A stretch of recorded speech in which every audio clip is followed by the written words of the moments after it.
Tuesday about noon, and she's got a follow-up procedure on Friday just to remove some stuff, but she's doing great. So thank you for asking. Yeah. I just want my wife back. That's what I want. Be turning, if you will, to 1 Samuel chapter 15. I'll meet you there in just a few minutes. Most in here have been here at least once during the week. We had several come on Sunday night. Of course, back to a church night on Wednesday night. Maybe you haven't been here Monday or Tuesday. But if you haven't been here or you're watching on the live stream or something, instead of studying 4 lives like the young people are in their classes, we have just been sort of drilling down into the life of Samuel each night and trying to look at sort of just a different scene from his life each evening and making some applications, mostly for our families, but broader applications too across the board. So tonight we will wrap that up. And I've enjoyed it. I don't know if you have or not, but I have. And the study has just really helped me, and I hope it's encouraged you at least to some degree. And we've had some who have been here every single night, and we appreciate that. Others have been here every night you possibly could. Maybe you had to work one evening or something, and appreciate that very, very much. And even some who are guests here that have been here every single time, we really appreciate all who have come to VBS, just speaking as the teacher in here. Really appreciate you for being here as often as you possibly could have been. One of the things that we have said, especially since Monday night, I'm trying to sure which night it is. These weeks it feels like, does anybody else wake up every day so we can think it's Thursday because you've been to church the night before? It's like, oh, it must be Thursday. So it feels like this is like fourth Thursday or something this week. But especially since Monday night, the second lesson in this series, one of the things that we've talked about with Samuel, just kind of mentioned from time to time, is that he is a complicated individual in some ways. He is a huge figure in the Old Testament, but he wasn't perfect. There were mistakes along the way, but that's true of everybody in the Bible except Jesus. But it's a difficult thing to think about. But one of the things that is interesting to me about him that I want to kind of remind us of to overarch everything we talked about this week is we know a lot about him. But he does just kind of burst onto the scene. I mean, you have that prayer by Hannah, but there's no like prophets who come along and say there's going to be this great man who's born 4 generations. Nothing like that. Hannah prays a prayer, and here's Samuel. But then for the remainder of his life, and we know a lot about his life, he just kind of, for lack of a better way of putting it, he just kind of weaves in and out of the narrative. He just kind of shows up here and then shows up there in amazing places. And because of that, because of some of the people he was around, because of just how he just kind of pops up here and then pops up here and then pops up there, we know a lot about this guy. But in a lot of ways, he was sort of an ordinary guy. I mean, he's a judge in a lot of ways. We've said, a lot of scholars put him with the judge is. He did specifically judge as more like we think judging. But obviously he wasn't a king. He anointed kings. So he was before the time of royal blood. There was nothing like that. His family, so far as we can tell, was nothing just all that special as far as were they influential in the nation. Maybe, we don't know that. He just is kind of a guy, which makes it really, really encouraging. Because, as we're calling our lesson tonight, he walked with kings. Here's a guy who, yes, was a person of influence in some ways, but in other ways was just kind of a guy. And yet God uses him literally to walk with kings. I love that. I love that that's where he comes from. Twice in his life, as we've said a few times, you probably know anyway, Samuel has the unique privilege of anointing men to be kings of Israel. He anoints Saul, and then just a few years later he anoints David, although David will not officially, quote unquote, become king for some time later. But Samuel did not just show up, anoint these guys, and then just go completely back in the shadows. These kings, Saul and David both, held Samuel in some level of respect. You see him weave in and out of their lives, even when they are on the throne. So, what I want to do tonight is sort of take the latter years of Samuel. Some of the things, especially we see with him interacting with Saul, most especially, but then as he anoints David as well. And I want us to see just 4 traits, 4 characteristics that Samuel had that we need to have, but that made this man who sort of had an ordinary family be this man that God used to literally walk with kings. Now, I'm not saying if we do these things we're going to meet the King of England or anything like that. But I want to suggest to us that if we will have these 4 traits, we are well on our way to walking with the King of all kings. The first one we're just going to mention briefly because really we've mentioned every lesson, and I just want to kind of touch on it for a second and get to some different material. I want to mention first of all briefly that he had the trait of humility. He had the trait of humility. I want to point that out simply because, yes, he was a leader, but he never flaunts it. He does remind them at times of things that God has blessed him with and those sorts of things, but he never goes up to Saul or David, and basically says, you should have listened to me, or I'm really in charge here. He doesn't do that. He gets blunt with them. We're going to talk about that in just a few moments, especially with Saul. But there is a humility where this man never tries to usurp their authority. And remember, the nation rejected him. Really, they rejected God. We talked about that a couple nights ago. But they rejected him too. They rejected him at least as he would look at it. Obviously, the New Testament calls us to be people of humility. Whether we are in a position of leadership in the home or run a business or anything, no matter what we do, we are not to be people who, to use the phrase about elders, lord it over the flock. We're not to lord positionship over people. That's trait 1. I said we're going to just touch on it and move on. Here's where I want to spend some time. Number 2, the trait of boldness. Boldness. I hope you're in 1 Samuel chapter 15. In 1 Samuel chapter 15, you have this account where Saul was supposed to wipe out a particular group of people, the Amalekites. This is the chapter where he'll be rejected as king because of what he does. God specifically tells Saul, as the leader, and then to tell his soldiers, his army, to wipe out all these people. And Saul sort of follows it. What's he do? This is Bible class, you can talk.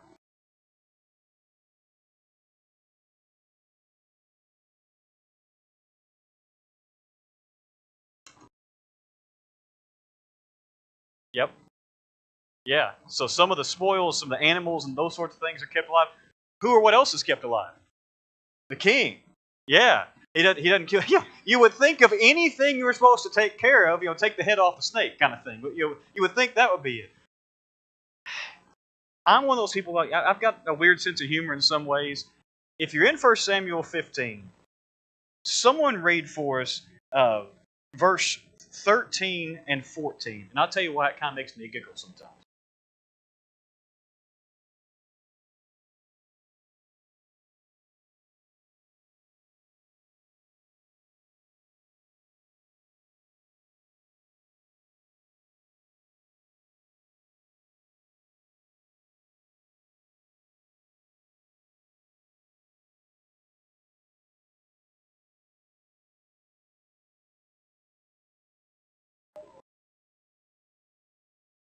Does anybody else hear that verse? I do too, right? I have obeyed the commandment of the Lord. That's exactly how I hear that chapter unfold, right? Is while he's saying, I've done it, you got barnyard animals going berserk behind him. Now, is that what happened? I don't know, but Samuel said he heard some animals. When I read those verses, I hear them. And I can almost see Saul going, and it's funny because we can see the humanity. It's also really not funny because every one of us has probably been there. right? If we're honest, we've all tried to get away with something when the obvious, maybe it was we were 4 years old, I didn't eat the cookie and you got chocolate dripping down your chin or something, but maybe it was something a whole lot more serious. Yeah. Yeah, it is. It is. Go ahead.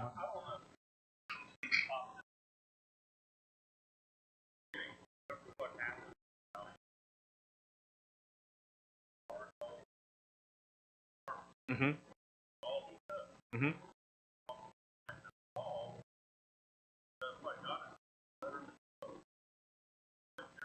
Yep. I never have, but it's yeah, you're right. You got very very similar commands there from back in Joshua. What is that? Chapter 6 and then chapter 7, and then now here in 1 Samuel 15, several generations later. Um, but you think about how Samuel handled this. I mean, let's not lose sight of the fact he's talking to a king. It would be really easy for Samuel to say, "Well, you did most of it, right? You gave it an effort. You did most of what God said. In fact, you've obviously taken care of the major part of the problem here." I'll be honest with you. If I'm in Samuel's shoes, I'd be tempted to say something like that. You're talking to the king, right? I mean, let's put ourselves in his shoes for a second. Yes, sir. Yep. That's it. That's exactly it. It's where the focus comes. And that's where his boldness in what he says comes out. I know we're kind of skipping down through this, but for the sake of time, if you're still in chapter 15, someone read for us verses 22 and 23, where he lets Saul see the truth, if you will, behind the truth. The Lord is great delight in burnt offerings and sacrifices, as in obeying the voice of the Lord. Behold, to obey is better than sacrifice, and to hearken than the fat of rams. For rebellion is as the sin of witchcraft, and stubbornness is as iniquity and idolatry. Because you have rejected the word of the Lord, he also has rejected you. How would you like to be the one to have to give that message? Not just, by the way, Saul, you sinned. This cost you your throne. I'm not sure I want that assignment, but John's right. The focus is on God. And I'm still not sure I want that assignment, right? But I love the boldness of how Samuel handles that. He doesn't just say, well, you messed up. Or you tried, but you blew it this time. Did you notice how strongly he talked about the sins that Saul did and allowed to be done? He didn't just say something, let's just change his wording here. He didn't say something like, rebellion is not really a good thing. No. Rebellion, use the translation Margaret from, is like witchcraft. English Standard Version says divination. I don't care what translation you read from, I don't care what period of Old Testament history you're in, that's about a serious seek God. To compare something to divination, witchcraft, whichever translation you've got, that makes a difference. And then presumption or stubbornness is equal to idolatry. How would you like to stand in the face of a king and tell him, this is a bold man. This is someone who was not afraid to state very, very strong truths in true but very, very strong ways. He wasn't mean about it. I don't see Samuel screaming at him, but I do see him saying a whole lot stronger and clearer, I should say, not older, clearer than the way we often talk. We often just kind of want to say, well, I know you messed up, but just do better next time. That's okay to some degree. But at some point, we've got to say, this is what is wrong. And here is why it is wrong. And sometimes that's not easy to do, especially face to face with somebody. And especially if that person we're face to face with is a person of low influence, especially if they're low influence above us. And you don't get much higher than the king. In fact, you don't, except obviously God, but as far as people, you don't get any higher than that whatsoever. Now, apply that to our homes. For those of us who still have kids in the home, this is a very difficult thing to do sometimes. But sometimes we have to tell our kids, not just this is wrong, but this is why it's wrong. And be very clear, and not beat around the bush, and not just say, well, it'll be better next time. That comes later. The hugs and the forgiveness and the, you can do better than this. So there is an encouragement side. But it can't all be that. Sometimes we take our kids, especially our teenagers, to the Word of God and say, here's what God said about that and what you've done. Is it just a bad decision or mistake? It's a sin. That's hard. But we need to do it from time to time. By the way, Saul made all kinds of mistakes in his life. Saul's one of those people, I don't like reading that very much, quite frankly. But if you ever notice his response in this chapter, when Samuel is as bold as he possibly can be, the very next words out of Saul's mouth in verse 24, I have sinned. Not, I made a mistake. Not, oopsie. Now he does at first try to blame the people. But when Samuel gets bold and says, here's what you've done, Saul takes it on himself. I've sinned. Yes, sir. Well, I don't think he entirely takes it on himself. The way the New King James puts it, I was thinking of the contrast. With King David, when Nathan put the finger in his face, David said, I have sinned, and that's it. He stopped. Mm-hmm. Saul said, I have sinned because I feared the people. Yeah. Yeah, he does give excuse because people let him He's starting to give excuses. He does. You're right. That's a big difference. But at least he says, I've sinned. At least the statement is there. And the boldness of Samuel is what leads to that. We need people like that in our world, especially in our homes. Number 3. A true devotion to God. We're still in 1 Samuel 15. I meant to ask Leah before I taught tonight. I forgot to call her and ask her this because I know this particular account, 1 Samuel 15, is in our elementary curriculum. I know it's one of the lessons they hear is, Saul's mistake and Samuel comes and talks to him and all that kind of stuff. What I didn't ask her was, do they ever finish out the story in like 1st, 2nd, 3rd, 4th grade? Because sometimes we kind of leave it off with Samuel confronting Saul, Saul making excuses at first, then Samuel, laying down the bold statement, and Saul saying, I've sinned. Yeah, listen, people, I've sinned. But that's not where this account ends, is it? Samuel literally takes things into his own hands. Look at verse 33. And Samuel said, as your sword has made women childless, so shall your mother be childless among women. And Samuel hacked Agag, that's the king, to pieces before the Lord in Gilgal. That's devotion to God. Because that's what God had said to do. You haven't seen that anywhere now. He was a judge. And yep. You've not seen all this as a warrior. Yeah, exactly. And I looked up because I thought, okay, translation I read from is hacked to pieces. Others are very similar to that. I thought, maybe there's some really cool, word picture in the original Hebrew language or something. And so, what would this mean? You know what it means? He hacked him to pieces. There is no word picture here. Whoever wrote the book of 1 Samuel wrote exactly what Samuel did. And I say that to say this. It might have been enough for Samuel to take a sword and maybe just kind of thrust it through. It worked, but it didn't. But God had said, you utterly destroy these people. And so Samuel was going to make sure that the command that God had given was carried out, no questions asked. It's a grotesque picture as far as the blood and the violence. I get that. But it's a devotion of Samuel to the very letter of what God had said He wanted done to these people in this particular situation. We're not going to turn back there. Just go back in your minds to when the people were entering the promised land a few generations earlier. The command was given several times to utterly drive out the people or utterly destroy the people. Right?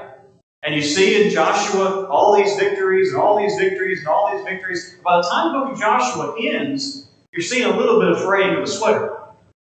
And when you get to the beginning of Judges, and you get to Judges chapters 2 and 3, especially, if you want to end of 1 beginning 2, especially, you've got this phrase over and over and over again, did not completely drive out. Did not completely drive out. Did not completely drive out. And it's no wonder then the book of Judges is rough reading. Because the people did not obey fully what God had said to do. They didn't have this full devotion to God. Samuel, in this moment, as kind of grotesque as this scene may seem to us, and it is. I mean, there's no better way to say it. I love seeing kings hacked to pieces. I don't, okay? So it's not a pretty scene. It's not meant to be. But for whatever reason, in the almighty, all-knowing wisdom of God, He had said, this group of people needs to be utterly destroyed. So Samuel said, that's what I'm going to do. I'm really thankful God has never given us a command like that in the New Testament. It's going utterly to destroy people with swords and all that. I really am. There's a whole lot of reasons I'm glad to live in the New Testament. Most important, of course, is Jesus, but other things, all the blood in the Old Testament. I wouldn't want to go to the temple or tabernacle. That's the grossest thing. Yeah, we have a blood drive next week. I don't like doing that. Much less you do something you see there. But there's also these warrior passages, to use Stuart's word, that are rough to read. A friend of mine brought up some time ago that he wondered how we would view sin. We had to draw blood. Yep. Like they did. Yep. That's how grotesque sin is to God. Yep. And I think that's it's why still just as grotesque today. Yeah, and I think that's why so much of the Old Testament was that way. It was to remind that year after year reminder of sin was in that blood, which just gross. It was just constant, regularly. But sometimes I think, and this may say more about me than I want to admit. Sometimes maybe because we don't have such explicit, if I may put it this way, kind of over the top commands from God like you see here. I think sometimes we may think God isn't really serious about the commands He does give us. Folks, the same God. I'm really glad He doesn't tell us to take swords and conquer a nation. I'm really glad about that. I don't want to do that. It's, some kind of holy war. I'm really glad about that. But when God tells us to be people of purity and people who are not overly angry, people who are honest, He's just as serious about those things as He was about these very explicit, quote-unquote grotesque, if you will, commands He gave very specifically in Old Testament times. And we need to remember that it takes just as much devotion to take care of those inward sins of our words, our thoughts, our motivations, as it did for Samuel to hack a king to pieces. Amen. It takes just as much dedication. I'm glad we have different commands. But God does still command us. Now apply that in our homes. When it comes to how God expects us to be a husband, be a wife, be a parent. I know we don't have children here, but if we did, people that may be listening later, to be a young person, to be an influence on young people, whether you're grandparents or just an aunt, uncle, something like that. I never need to be the reason why someone in my home, my wife, my kids, my grandkids, my parents, whoever, think that God doesn't mean what He says. In every circumstance. I am the reason why people say, whatever the old ask for me in my house will serve the Lord is across the board, not just mom, wife, and the kids. But every relationship we have is going to be where, to use the words we sing, where He leads, we'll follow. We're going to follow His commands no matter what. Number 4. Samuel was, this is not a good word, that's what I think, moldable to God's will. It's over one chapter, 1 Samuel chapter 16, where After Samuel has told Saul, the kingdom is no longer yours, now he's going to anoint David.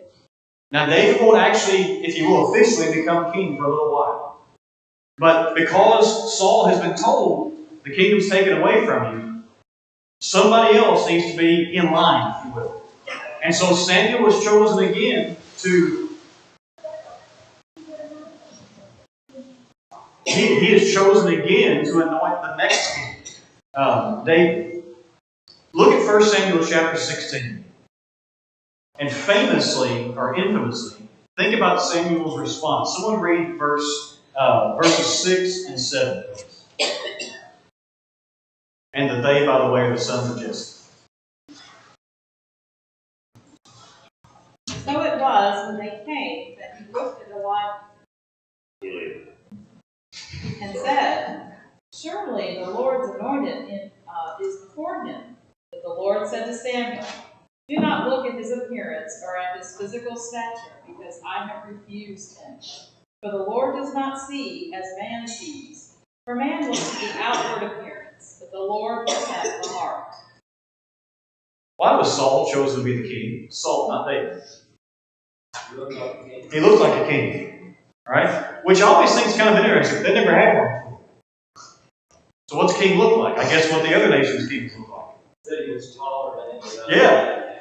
Yeah, he looked imposing or tall or whatever, right? So Samuel now is told, go anoint a king, go to this guy's house, this man Jesse, and basically almost have like almost a parade of sons. And when Eliab, whatever it is, he's dead, it doesn't matter, so he pronounce his name, I don't know. When he comes by, Samuel's first response is almost to default to Saul. Oh, he looks like a king, right? He's good in appearance and all this stuff. And God says, we're not judging kings that way. I don't see people that way. Now, does that mean that God doesn't know that I'm this tall? No, he's saying I don't judge people by the outward stuff like sadly we often do. God doesn't look at me because I'm this tall or have this color skin or whatever and say, oh, this one's up here or this one's down there. No, God sees the inner person. God sees the character. God sees the heart. The reason I'm saying that Samuel shows in this account being moldable to God's will is because when he hears that from God, Samuel gives zero pushback. And when David, who remember wasn't even in the room, right? Kind of tells you where he ranked as far as the brothers go. Have all your sons here. Well, yeah, there's one more. He's out there with the sheep. Well, we're not going to sit down until he comes in. And when David comes in, and the word ruddy, by the way, you find all kinds of scholars who say what that means. Some say it means sort of handsome. It actually comes from a Hebrew word for red. Some say it means he had red hair. David was a ginger, possibly. I don't know. But whatever it means, it does not indicate that he looked like Eli or Elijah. He wasn't the oldest, for sure. He didn't look like Saul, but Samuel never questioned it when God said, that's him. In one morning, afternoon, whatever it was, he went from basically saying, I know who the next king should be by the way I look at people, to know I'm going to look at people the way God wants to look at people. That's being molded to the will of God. When in one conversation, one interaction, the way he thinks changes.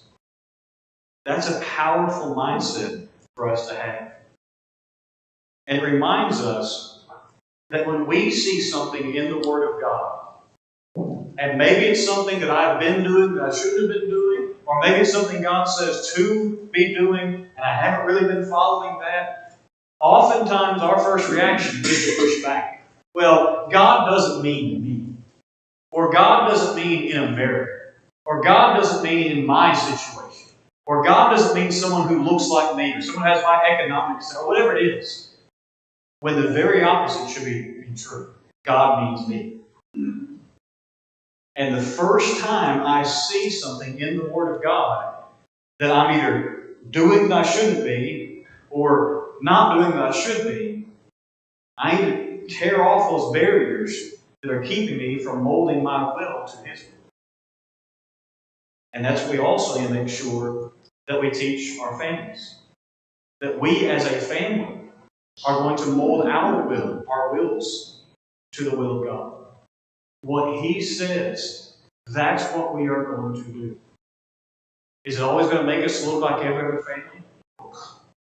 Are there times we might look a little weird? Oh yeah. Sometimes, frankly, even to other Christians. But if we see something in the Word of God, we are going to do our best to mold our will immediately to what He says to do. That's Samuel's life. Flip all the way over, if you will, to 1 Samuel chapter 25. Make sure we're on time. We've studied this guy for 4 nights. And I want us to make sure we notice that his death is also recorded in Scripture. I think it's somewhat fitting that the death of Samuel takes a grand total of 1 verse. Someone read 1 Samuel 25, verse 1.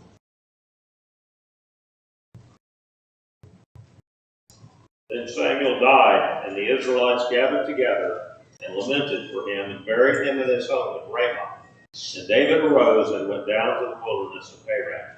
All right. Even there, the way we have the Bible divided into chapters and verses, he doesn't get the whole verse. David starts taking over at the end of what we know is verse 1. It's remarkable. It's 3 words. Now or and Samuel died. But the rest of the verse is the key. Just a few years earlier, the nation who still respected him in some ways basically said, your sons don't follow after your way. We don't want them to lead us. You make sure we get a king. Which also meant you're not going to lead us anymore. Whenever this king is anointed, whenever that happens, Samuel, if I may put in our modern terminology, we voted you out. Now he dies. And the entire nation turns out with him.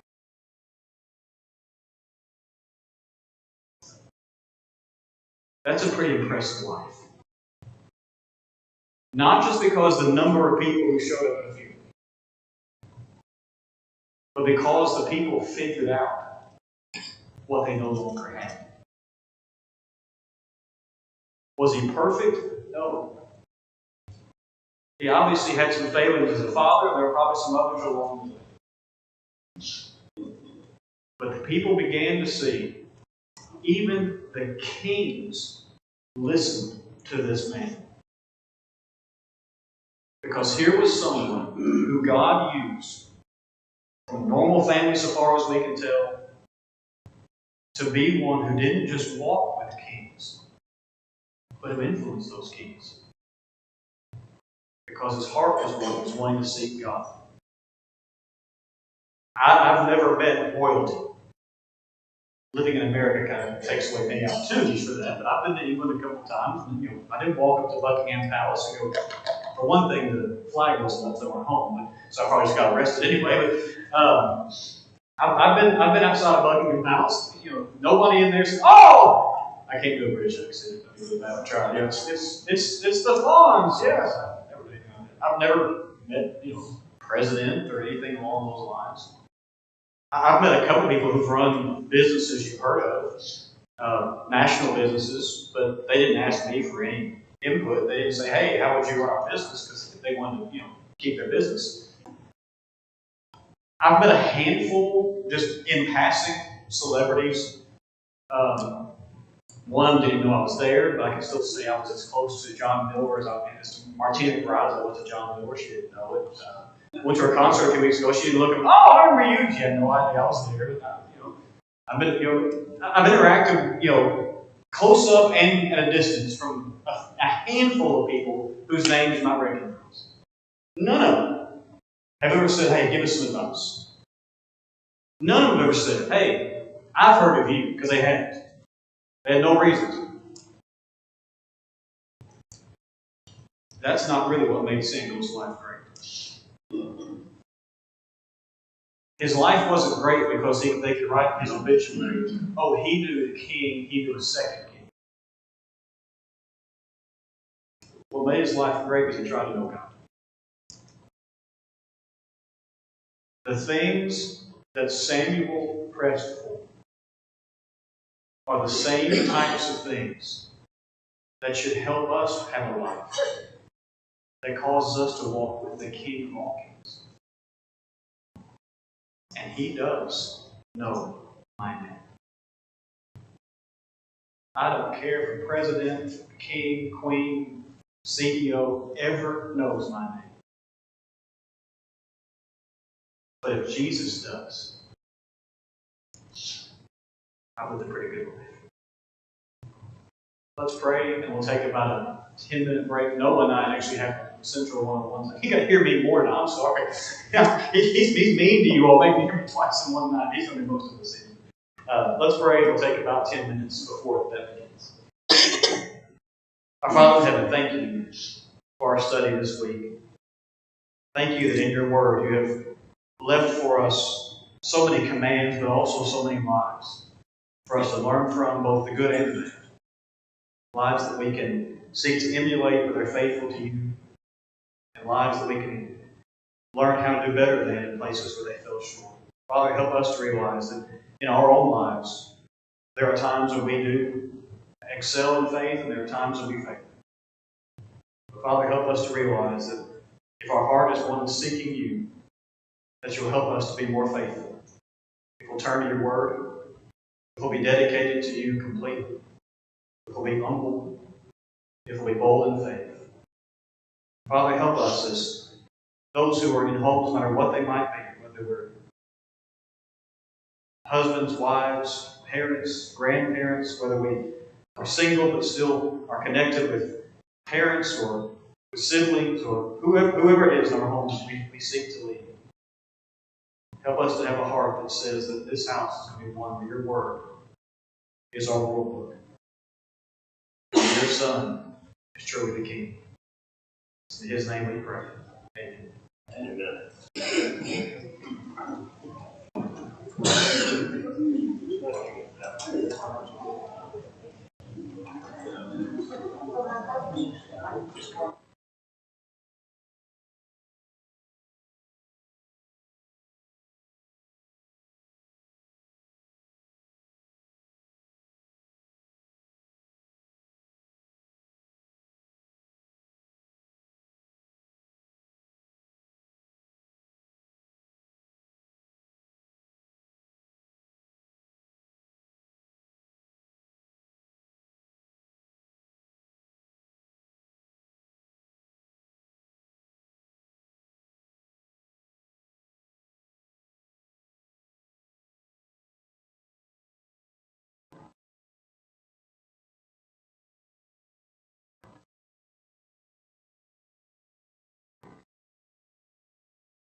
Hello, hello. Cool. I couldn't even hear if this was going when the kids were in here, so it was that loud. We're gonna go ahead and get started with the last Central 101 for the week. Thank y'all for being here. Whether it's been every night or one or two nights, and appreciate y'all being involved. Appreciate y'all helping out with the kids and stuff. I hope it's been a success. Obviously, a big reason why we do this is for the kids. We don't do a lot of stuff for kids, just for them. So this is something special that we get to do for them every year. So I hope it's been good. Hopefully, it'll be a great way to reach out to them and their families as well. So for our last Central 101, we were talking about missions and evangelism. Like I say, the first night was the youth group, and then a couple nights ago was the elders, and then last night a couple of our deacons talked about our Bible classes. Hope those have been helpful if you've been a visitor, but also hope it's been helpful for our members too, just to remind you what we do and why we do it, kind of thing. And that's what we're going to do again tonight with our missions and evangelism. First off, I'm just going to talk about why we're emphasizing this at all. Basically because God emphasizes it, right? The Bible talks about the need to share our faith and the need to go out into all the world. And so it's really hard to be the church without that as part of what you do. Without that as being kind of the center of what you do. And so at Central, that's what we really, really try and put an emphasis on, is being people that are about seeking those around us and bringing them in to be part of God's family, whether that's locally or internationally. And we'll get into that in a little bit. But our elders have made that a massive priority in where we spend our money, where we spend our time. And you're gonna see that by some of the things we talk about tonight. And I have immense respect for that, because I mean that's one of the most, if the most more important thing we can do as a Christian. And so that's why we want to emphasize that tonight. So I'm gonna hand it over to Adam to talk about this next section. We are going to kind of break it up into three categories, and the first one is going to be our international world missions.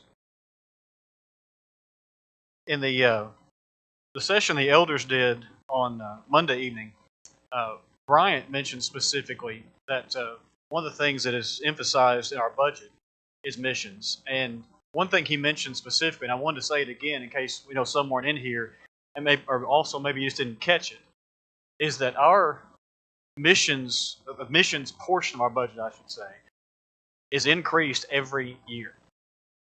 To me, that is extremely important. Not just because we could say, well, it's because of inflation or whatever. No, it's because it's that important. That no matter what else is going on, we will do our best as a congregation to give, to sacrifice, if I can put it this way, to find the money to not just support our missionaries, but to continue to raise our level of support each and every year. And I don't want to just read the list of names everyone we support. I'm going to mention them. But I'm glad. It's one of those things. This is a personal thing with me. I'm glad we support several. I'm glad we don't try to support 1,000. Because the ones we support are supported. And we don't just send a couple of bucks here or there. We support several, but I'm glad we do emphasize on just a handful. And part of that also is that we are encouraged to get to know our missionaries from time to time. They come in and report. We'll mention our Mission Mondays in a little bit, but part of that every single month is we write cards to our missionaries every month. And so they are encouraged in that way.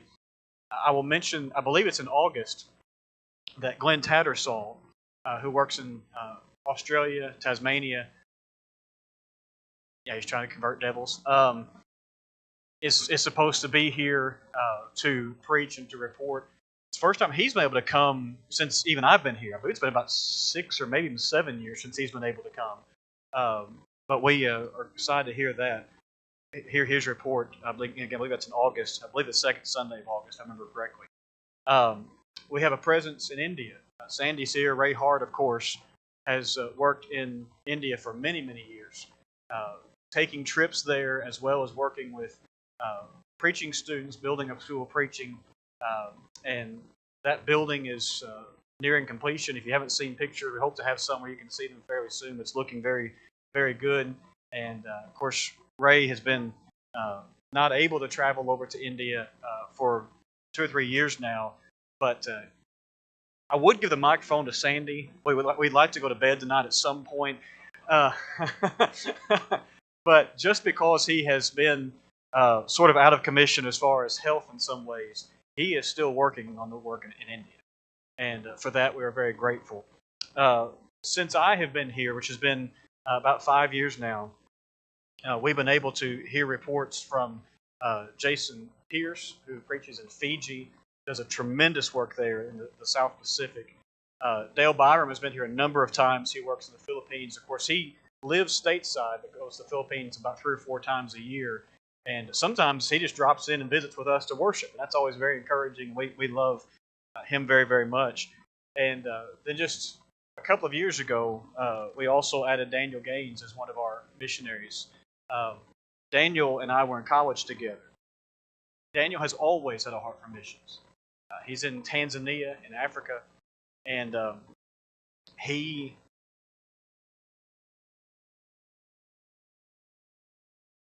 By the way,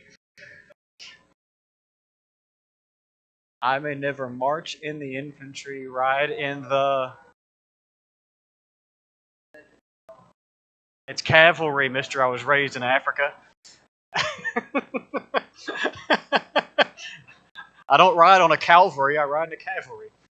Anyway, but Daniel has always had a heart for missions, and he was actually, this past academic year, the missionary in residence at Friedharden University.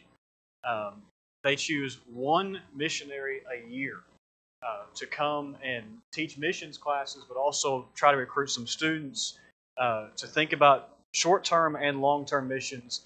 And Daniel was that choice, which tells you something of his heart. That of all the missionaries that are out there among churches of Christ, one that we support was the one chosen for that position. Daniel's a great, great man, and we appreciate him a great deal. There are others whom we support. Albert Isaac in Anguilla. Raj in India we also support as well. We support Latin American missions, and we support In Search of the Lord's Way, Jeff Archie, the radio work there. He has been here in the recent past to speak as well. Noah's going to talk specifically about World Bible School, which is international, but also something that we are more hands-on with instead of just kind of sending checks and cards and things. But in international missions, he sort of has a connection with World Bible School, and so we're going to let him talk about that specifically. So my connection to World Bible School is my dad is right now the president. So yeah, that's the connection. World Bible School is obviously I'm a little bit biased, but objectively speaking, I think a very, very cool outreach and ministry. They are a nonprofit that seeks to train people all over the world in the gospel. And they have over 1 million students at a time all around the world in multiple continents, countries, and even in the U.S. And so what they do is they need teachers, and they rely on members of the Lord's church for that. And so we get to be a part of that. And so through World Bible School, we get to send over correspondence courses, either via postal services or online courses for students all around the world. We have, among our members, I don't know how many teachers we have quite a few, but a lot of them have students in Africa right now. Some of them have students in the States, and they either will mail those courses to them or they will work online with them. And basically you send them the booklet, or they go through it online and they read it, they answer some questions, they fill them out, and they send it back to you. And then you as the teacher get to grade it and give some feedback to them as well. And you don't have to be a Bible scholar to do it. World Bible School has a bunch of built-in things to help you, to aid you as you grade and you give feedback.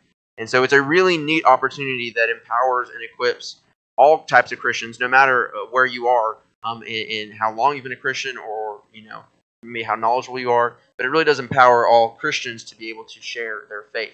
Tonight's, the Shine theme is we're shining our example in a lot of areas. Tonight's theme specifically is shining our faith, our example of faith. And so World Bible School actually empowers Christians to do that. I think a lot of us have been in that place where we want to share our faith, but we don't know where to start, or we don't know if we know enough. World Bible School gets rid of all those excuses because they give you a place to start, and you don't really have to know anything. And so that's really, really cool that that we're able to do that. And so like I said, we do that via postal systems, and we also do that via online. And so we have a lot of ladies who are really working hard on that. If you want to know, or if you want to see excitement about World Bible School, talk to Pam Cagle. She has so much excitement and energy about it. And she's got some cool stories about some of her students as well. And so we do that, and we also some of our Bibles that we have. If you see those little small leather brown Bibles, those are World Bible School as well. They have all of their study materials in the back of it as well. So we use those in our jail ministry, and we use those just to give out to people in the community as well. That's the Bible I use as well. So that's World Bible School, and that's something that all of our members can be a part of if you would like to. And if you want to know more about that, you can talk to me or Sherry, and we can get you started on that. It's really easy, really simple, but also really powerful and really effective. They release a lot of statistics, not of any of which I have on hand, but there is a lot of good being done through that, and so we're excited to be a part of that as well. All right, so we're going to transition to kind of some of the things that we do, maybe not so much teaching-wise, but helping out with needs in our community and in kind of the U.S. So I'm going to pass it over to Adam to talk a little bit about some of those. I'll just mention a couple briefly that we do more locally. New Pathways for Children. We've helped with them for years, as well as Potter Children's Home, which is over more in the Bowling Green area. One thing that I appreciate about us supporting both of these works with children, families, those sorts of things. Obviously, they're associated with the church, but they sort of have different emphases. They emphasize different things. They're similar, but I'm glad it's not Sunday. New Pathways, obviously the name of it, for children. But Potter, we often just say Potter Children's Home. It's actually Potter Children's Home and Family Ministries. It's not just a children's home. And we also support these two in different ways. New Pathways, we do more just sending funds, those sorts of things. Potter is actually not even in our budget.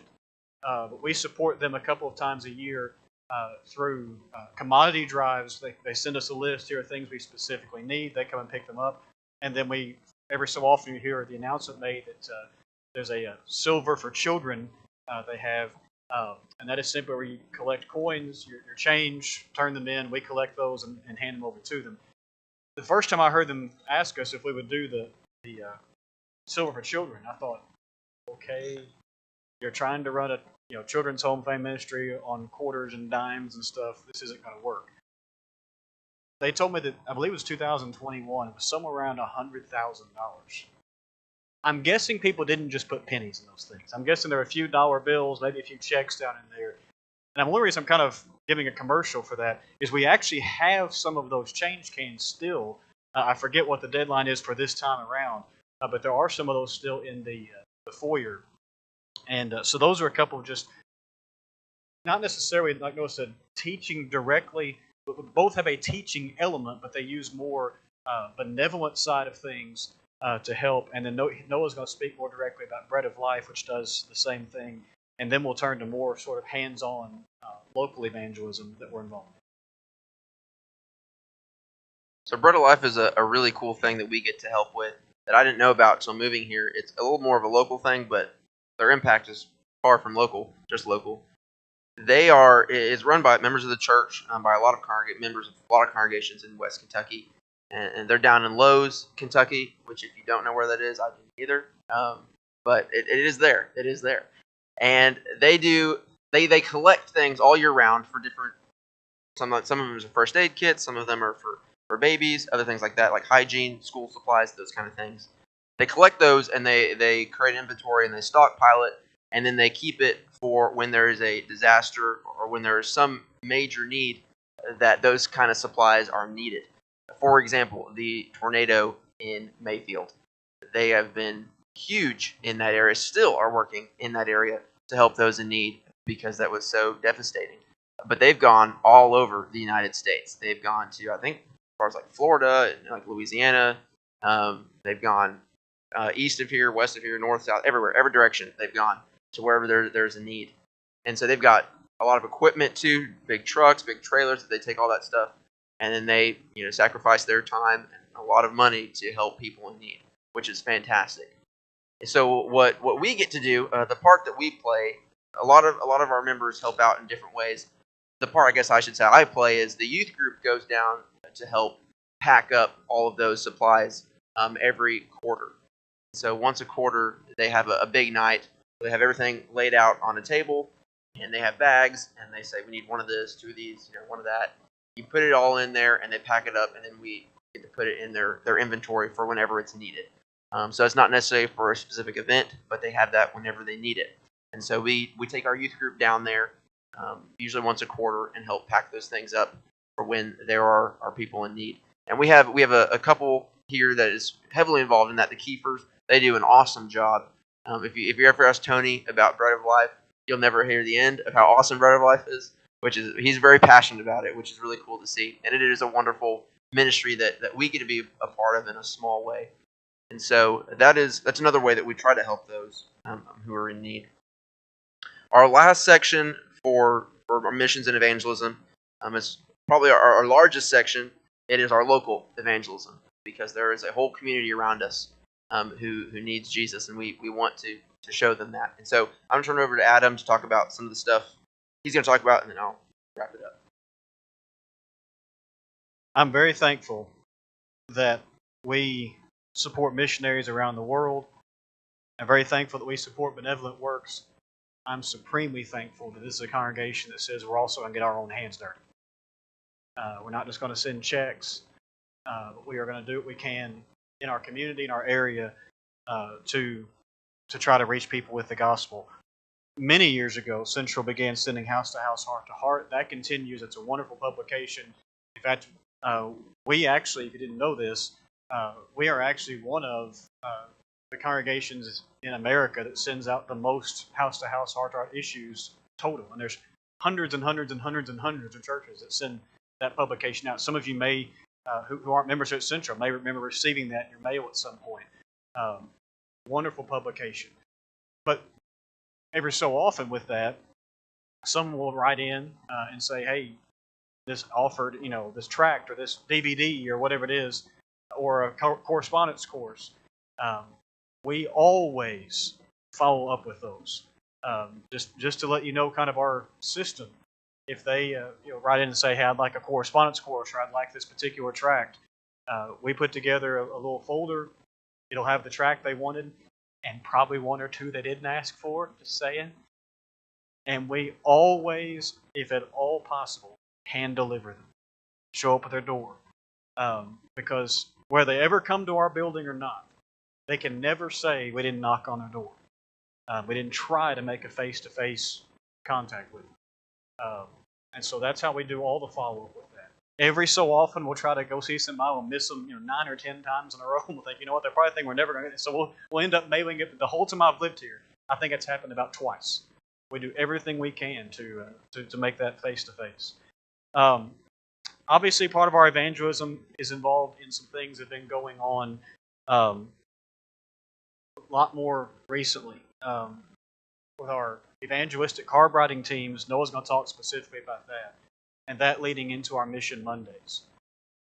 One Monday a month, we are taking June off because of VBS, but one Monday a month, we meet for about an hour and a half, and everything we do is evangelistic. Most of the time, some people work on more Bible school material as part of the work on that night. Others will do things such as we door knocked for Vacation Bible School and our marriage seminar back in May. One night, we simply took postcards, went to our local neighborhood area. The postcards just said, how may we pray for you? We asked if they wanted us to pray with them right there at their door. If not, we said, leave this here. If you have prayer requests, you can mail them back to us. We also made a private website that could submit them that way.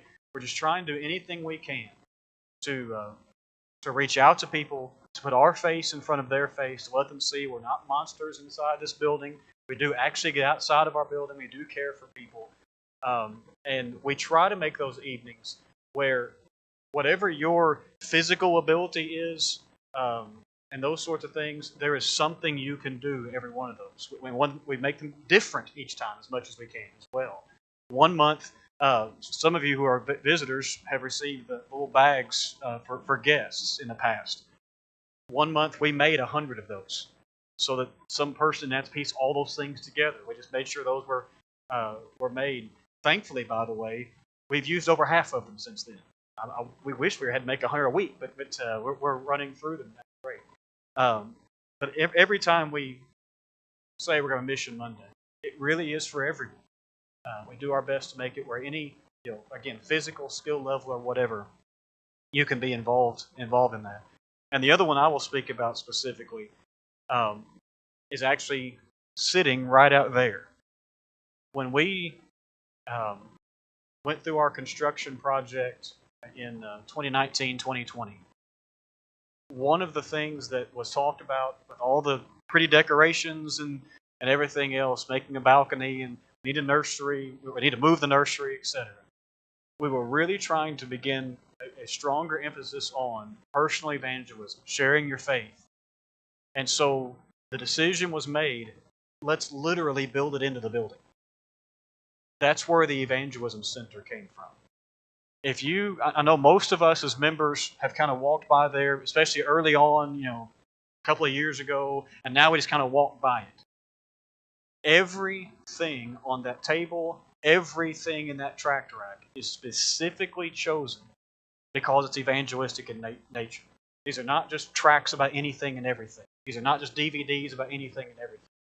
Everything is specifically chosen for you to take, to hand out to neighbors, to mail to someone, to have in your car. I know Bryant likes to mention having a Bible, those World Bible School Bibles in your car.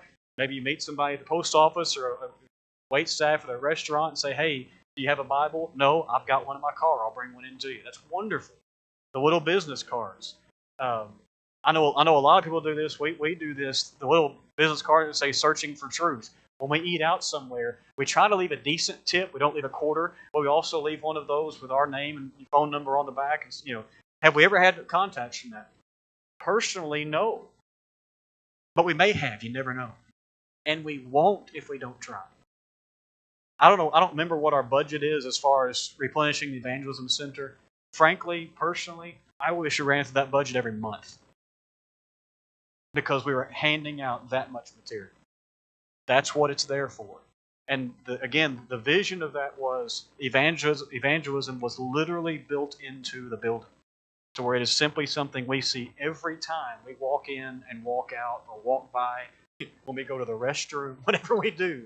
We're reminded these things are here to be taken, to be used, to be given out, and to share our faith. And so if you're a guest, have at it. If you're a member, before you leave tonight, pick up some things to use even tonight, even tomorrow, even this week in your neighborhood or going out to eat, wherever you happen to go. People will not obey the gospel that they never hear.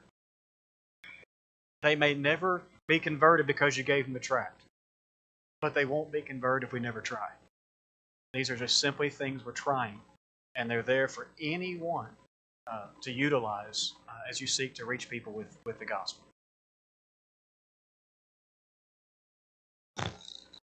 A few other things that we do for our local evangelism here at Central. Adam already mentioned our card writing. We started these back in December as kind of paired with our Mission Mondays. Every week, we have the congregation broken up into teams. We have about 6 teams in the congregation, and every member of Central is in a team. And every week, a different team meets to write cards to people who are on a list for some reason. Sometimes it's people we know that aren't members that we want to invite to come to church. Sometimes it's people that we know are going through a lot, like a surgery or a death of a loved one. Whatever the reason is, we get a list of people who our members know need some encouragement, need some sympathy, or needs to be invited, or something like that. And every week we write cards to them. Every person writes a card to every person on the list, and so those get mailed off each week. And so if someone is on the list, they end up getting a lot of cards. I don't know what the number is. It's a lot of cards. And so we try to emphasize that every week. That's evangelism happening every single week. And it's small. It's just writing a card. We write cards for all kinds of things, birthdays, anniversaries, but we're also writing cards for the Lord, for His kingdom, and to spread His kingdom. So that's a really easy way that we try and emphasize evangelism. Once again, something everybody can do. You really don't have to know anything about Bible to do it. You just have to be able to write a card, and then we mail that off. And we take care of all the postage and stuff in-house so that it doesn't really cost anybody anything. And so a lot of, if you're a member and you're in here, you're on a team, I hope you're being involved in those card writing teams. And if you're not, I would encourage you to make that a priority and to get back into that. And so is the next one this Sunday? Or no, because we have a, but in a couple weeks they'll be kicking back off. We've taken a little bit of a break because VBS and stuff like that. But they'll be coming back a little bit later in June. Another really cool one that is just getting started, we're not actually quite starting it yet, but we're in the process of getting it worked out, is we are in the process of assigning all of our members who want to a police officer in the Paducah Police Department to pray for. And actually, we didn't come up with this idea. The police department did. They have requested for people to pray for their officers. Obviously, they do a fantastic job in protecting our community and providing for our community, but it's a tough job and it's a dangerous job, and it could use a lot of prayer. And so they have actually reached out to people asking for people to pray for them as they do their job, which is really cool and something I've never heard a police department doing. And so we have a member who is on the police department. We have another member who was on the police department, and he is working on getting that started so that we can be more intentional about encouraging our police officers. And it's obviously an encouragement to them, but it's also an outreach to them. Hopefully we can make some connections with some of the hardest working people in our community, make them a part of our family too. I'm excited about that. I hope that's a really good thing. And God is He honors prayers, and so I know that will make a difference in their lives and in their work as well. A couple other things before we finish this session, just some basic ones. Adam's mentioned door knocking. That's old fashioned, and I'm only 23, and I used to be of the mind that it was old fashioned. But also, when you share your faith, you've got to talk to people. That's the only way to do it. And what better way than to go where they are, right? So door knocking, while some people may think it's old-fashioned, is still awesome. I've met a lot of cool people when we've done it for whatever it is, VBS, marriage seminar. And so we try to emphasize that. We don't do that for every event, but we do try to do that and get out in our communities and just let them know that we're thinking about them and we want them to be a part of our family. The other thing that we try to do is, and this is more Adam than me, but we try to use social media for good. Obviously, there's a lot of negative to social media, but social media has a lot of promise in terms of getting the word out.